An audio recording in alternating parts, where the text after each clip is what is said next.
জাতীয় সংসদ নির্বাচন শেষে ভোটারদের প্রতি কৃতজ্ঞতা জানাতে ভালোবাসা দিবসে ব্যতিক্রমী উদ্যোগ নিয়েছে বাংলাদেশ জাতীয়তাবাদী দল বিএনপির নেতাকর্মীরা।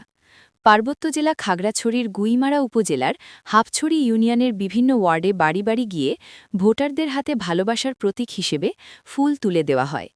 শনিবার বিকেল ৪টের দিকে ২৯৮ নম্বর খাগড়াছড়ি আসনের নবনির্বাচিত সংসদ সদস্য ওয়াদুদ ভুইয়ার পক্ষ থেকে এ কর্মসূচি পালন করা হয়।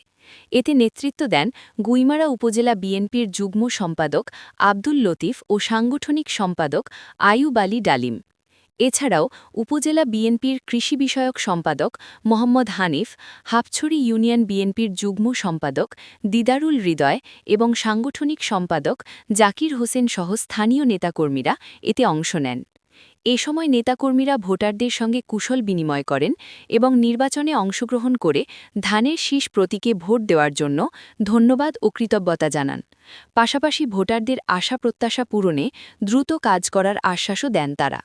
স্থানীয় ভোটারদের মতে সাধারণত নির্বাচনের আগে প্রার্থীদের ভোট চাইতে ঘরে ঘরে যেতে দেখা গেলেও নির্বাচন শেষে ভোটারদের কাছে গিয়ে শুভেচ্ছা জানানোর ঘটনা খুব একটা দেখা যায় না। তাই এই উদ্যোগকে তারা ব্যতিক্রমী ও প্রশংসনীয় হিসেবে দেখছেন। আয়োজকদের দাবি, এলাকায় রাজনৈতিক সহাবস্থানের যে সংস্কৃতি একসময় ছিল তা অনেকটাই হারিয়ে গেছে। ভোটারদের সঙ্গে সম্পর্ক জোরদার করা এবং সৌহার্দ্যপূর্ণ রাজনৈতিক পরিবেশ ফিরিয়ে আনতেই এ কর্মসূচির আয়োজন করা হয়েছে বলে জানান তারা।